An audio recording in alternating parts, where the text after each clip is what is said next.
គឺជាទស្សនភាពជារួមក្នុងការទូខាយបណ្ដា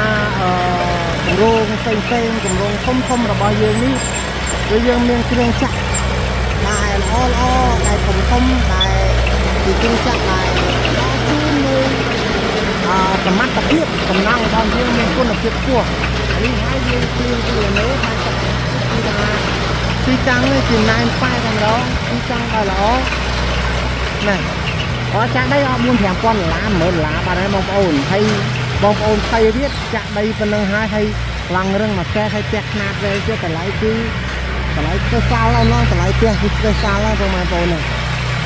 ទៅសាលឡើងនឹងចាក់បងប្អូនប្រជាជនគាត់ធ្វើជាប់នេះគឺថាអែមណាស់បងប្អូនអែមមែនតើ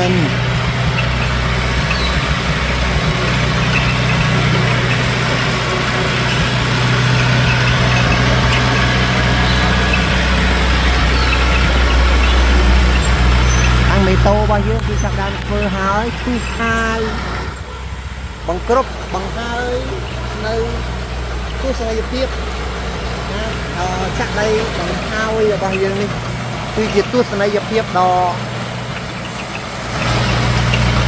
ស្អាតរបស់យើងហើយនេះឡានបេតុងគឺគាត់ហើយនេះផ្ទះគឺចាក់បេតុងចាក់ទៀតបងប្អូនរងមិនបានទេនេះឡើយនេះឡានបេតុងចូលពុជអត់មានផ្លៃបារម្ភអីទេបងប្អូននេះ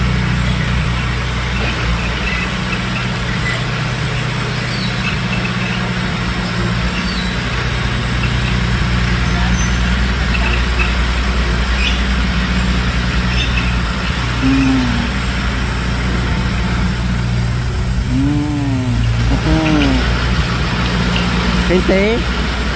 ទស្សនីយភាពក្នុងការទូសាយមកគ្រប់ដីរបស់យើងគឺថាស្អាតណាស់បងប្អូនរំបានទេ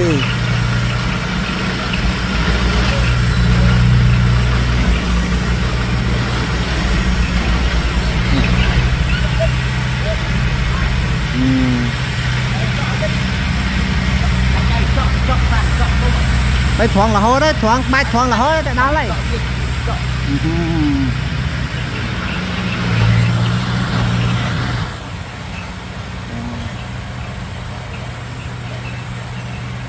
ទស្សនីយភាពនេះគឺថាស្អាតណាស់